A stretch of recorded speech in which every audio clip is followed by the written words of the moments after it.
जय हिंद प्यारे साथियों। इस वीडियो में बात करने वाले हैं यूपी पुलिस कांस्टेबल की न्यू वैकेंसी के बारे में, जिसमें आप सभी के लिए बहुत ही अच्छी अपडेट निकल के आ रही है, जो कि इस वीडियो में मैं आप सभी के साथ शेयर करने वाला हूं। अगर आप यूपी पुलिस कांस्टेबल की तैयारी कर रहे हैं तो आप इस वीडियो को लास्ट तक ध्यान से जरूर देखें, ताकि आप सभी को पूरी इंफॉर्मेशन मिल पाए। और वीडियो पसंद आए तो वीडियो को लाइक शेयर करके चैनल को सब्सक्राइब कर लें और बेल आइकन पे प्रेस कर लें, ताकि फ्यूचर में आने वाली हर एक अपडेट का नोटिफिकेशन आपको सबसे पहले मिलता रहे। साथ ही में काफी अभ्यर्थी ऐसे हैं जो कि ये पूछ रहे थे कि सर आजकल आप ड्यूटी पे दिखाई क्यों नहीं पड़ रहे हो। तो उसका रीजन है कि मैं थोड़ा सा लंबी छुट्टी पे चल रहा हूं, जिसकी वजह से अभी मैं आपको ड्यूटी पे दिखाई नहीं पड़ रहा हूं। आगे अगर कुछ होगा तो मैं आप सभी को जरूर बता दूंगा, लेकिन फिलहाल के लिए इतना ही है। अगर यहाँ पे हम बढ़े तो देखो यहाँ पे जो चीजें निकल के आ रही है, पहला क्या है कि 4 तारीख को एक नोटिस जारी हुआ था जिसमें ओटीआर को लेके बोला गया था। अब बहुत सारे बच्चे ये भी पूछ रहे थे कि सर ये ओटीआर क्या है। वैसे तो बेसिक सी चीज है, मैक्सिमम बच्चों को पता ही होता है, लेकिन कुछ जो नए बच्चे होते हैं जो कॉम्पिटेटिव एग्जाम में फर्स्ट टाइम एंटर करते हैं, उन्हें नहीं पता होता है। तो ओटीआर क्या है कि वन टाइम रजिस्ट्रेशन इसे बोला जाता है। इसकी फुल फॉर्म है वन टाइम रजिस्ट्रेशन। इससे होता क्या है कि कोई भी अभ्यर्थी या कोई भी एस्पिरेंट जब भी वेबसाइट पे अपनी डिटेल्स फिल करता है तो वहां पे उसका डेटा सेव हो जाता है, जिससे कि नेक्स्ट टाइम जब भी कोई वैकेंसी आए या किसी अलग फॉर्म के लिए अगर वो अप्लाई करता है तो उसे पूरा प्रोसेस कंप्लीट ना करके केवल एक स्टेप को फॉलो करके वो किसी भी वैकेंसी के लिए अप्लाई कर सकता है। सपोज दैट जैसे कि मान के चलिए अगर आप कांस्टेबल के लिए पहली बार अप्लाई करेंगे तो यहाँ पे क्या है कि आपको अपना जो डेटा है वो ओटीआर यहाँ पे अपना रजिस्ट्रेशन कर लेना है, जिसमें आपको रजिस्ट्रेशन नंबर एंड पासवर्ड मिल जाएगा।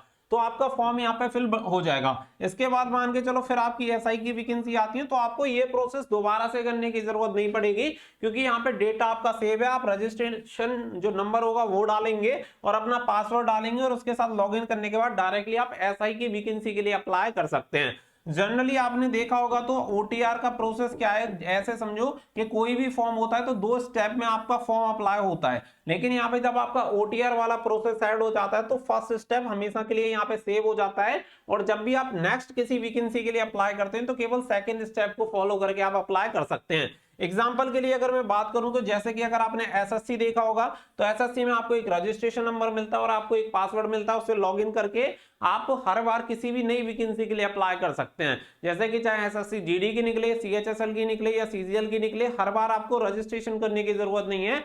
आपकी एकेडमिक इंफॉर्मेशन, आपका photo, mother's name, father's name, आपका एड्रेस, वो सारी डिटेल्स वहां पे पहले से सेव रहती हैं। पहले यूपी ट्रिपल एससी में भी नहीं होता था, लेकिन फिर बाद में यूपी ट्रिपल एससी में भी ऐड किया गया था ओटीआर को, और अब यूपी ट्रिपल एससी में भी ओटीआर का यूज होता है। तो ओटीआर का जो बेसिक सा मतलब है वो आपको समझ में आ गया होगा, कोई नई चीज नहीं है, इससे कोई बहुत ज्यादा इंपैक्ट भी नहीं पड़ता है। सिर्फ आपकी चीजों को थोड़ा सा वहां पे सेव रखने के पर्पज से किया जाता है, जिससे कि नेक्स्ट टाइम कोई वैकेंसी आए तो वहां पे थोड़े से कम एफर्ट लगे और वो चीजों को बार बार रिकॉर्ड रखने में आसानी रहे। तो ये सारी चीजें इसीलिए की जाती हैं, क्योंकि एसआई की भी वैकेंसी इसके बाद आएंगी तो डेफिनेटली यहाँ पे डेटा पहले से सेव रहेगा और बच्चा उसे यूज करके अपना अप्लाई कर देगा।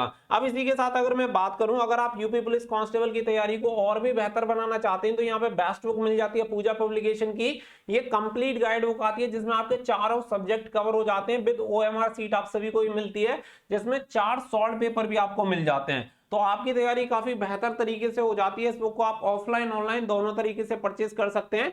परचेज करने का लिंक भी मैं वीडियो के डिस्क्रिप्शन में दे रहा हूं, वहां से जाके आप इस बुक को ऑर्डर कर पाएंगे और अपनी तैयारी को बेहतर बना पाएंगे। साथ ही में इनके यहाँ पे सॉल्व पेपर भी मिल जाते हैं, तो प्रीवियस ईयर के सॉल्व पेपर 17 सॉल्व पेपर आपको देखने के लिए मिल जाएंगे, जो कि डिटेल सॉल्यूशन के साथ आप सभी को दिए गए। साथ ही में विद ओएमआर सीट आप सभी की ये बुक आती है और काफी अच्छी बुक है, एररलेस बुक आप सभी के लिए तैयार की गई है, तो काफी हेल्प आपको करेगी आपके रिटन एग्जामिनेशन को क्वालिफाई करने में। आप इसे ऑफलाइन ऑनलाइन दोनों तरीके से परचेज कर सकते हैं, लिंक आपको वीडियो के डिस्क्रिप्शन में मिल जाएगा। अब इसके अलावा यहाँ पे बात चलते कि मेन टॉपिक की तरफ चलते कि यहाँ पे क्या चीज है। देखो मैं आप सभी को बता दूं कि यहाँ पे आप सभी को बताए कि पहले क्या है कि एक नोटिस जारी हुआ था, और नोटिस कौन सा जारी हुआ था, वो हुआ था आपके फिजिकल की निविदाएं जारी की गई थी, जो कि 27 सितंबर को जारी हुआ था। और 27 सितंबर को जो ये नोटिस जारी हुआ था, इसमें जो लास्ट डेट दी गई थी वो कितनी दी गई थी, 16 अक्टूबर 2023, यानी कि जो इसके लिए आवेदन किए जा सकते थे वो 16 अक्टूबर 2023 तक आवेदन किए जा सकते थे। लेकिन फिर यहाँ पे 4/10/2023 को फिर से एक ओटीआर के लिए यहाँ पे निविदाएं जारी की जाती है। और ओटीआर के लिए भी सबसे इंटरेस्टिंग बात यह है कि यहाँ पे 27 के बाद 4 तारीख को यहाँ पे निविदाएं जारी हो रही हैं, यानी 7 से 8 दिन बाद यहाँ पे दोबारा से एक और नोटिस आ रहा है। लेकिन इस ओटीआर की भी जो लास्ट आवेदन करने की तिथि है वो कितनी है, 16 अक्टूबर 2023। यानी कि आप ये समझिए कि 16 अक्टूबर 2023 बाद में आने के बाद भी इस डेट को आगे नहीं बढ़ाया गया है, एक शॉर्ट पीरियड में इस प्रोसेस को कंप्लीट किया जा रहा है ताकि भर्ती में बिल्कुल भी डिले ना हो। इसके अलावा यहाँ पे फिर देखेंगे तो यहाँ पे क्या है कि ई ट्रांसपेरेंट रिक्रूटमेंट प्रोसेस के लिए एक और एक्सप्रेशन ऑफ इंटरेस्ट जारी हुआ। और इंटरेस्टिंग बात यह है कि इसकी भी जो आवेदन करने की अंतिम तिथि रखी गई है 12 अक्टूबर 2023। यानी कि आप ये देखिए कि जो प्रोसेस 27 सितंबर को यहां तक पहुंची थी और भर्ती बोर्ड का अनुमान था कि 16 अक्टूबर 2023 तक कंप्लीट करनी है, इसके बाद इन्होंने बिल्कुल भी डिले नहीं किया है। भले ये प्रोसेस बाद में अपडेट किया लेकिन इसकी भी आवेदन करने की अंतिम तिथि 16 अक्टूबर रखी गई है।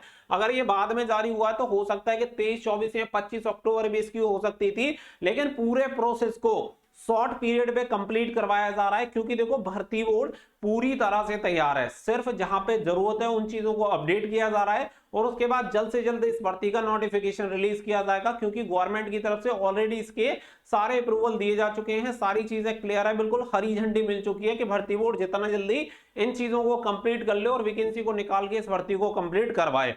तो अगर हम यहाँ पे बात करें तो देखो 16 अक्टूबर पहले भी आपकी डेट थी और अभी भी 16 अक्टूबर है, तो हम ये मान के चल सकते हैं कि यहाँ पे आपका जो प्रोसेस है वो 16 अक्टूबर तक निविदाओं वाला खत्म हो जाएगा। यानी कि इसके बाद 5 दिन और मान सकते हैं आपके इसमें ये पूरे प्रोसेस को कंप्लीट कर लें। इसके बाद भी पूरी उम्मीद ये है कि आपके अक्टूबर के लास्ट तक आपका नोटिफिकेशन आ सकता है। इनकेस अगर कोई चीज इनकम्प्लीट रह जाती है तो आप ये मानिएगा कि नवंबर के फर्स्ट सेकंड वीक में आपको नोटिफिकेशन देखने के लिए पक्का मिल जाएगा। इसलिए अपनी जो भी आप तैयारी कर रहे हैं, चाहे ऑफलाइन ऑनलाइन जिस तरीके से भी कर रहे हो, सेल्फ स्टडी कर रहे हो, कुछ भी कर रहे हो, सिर्फ अपनी तैयारी पे फोकस करते रहो, वो आपके लिए बेस्ट है।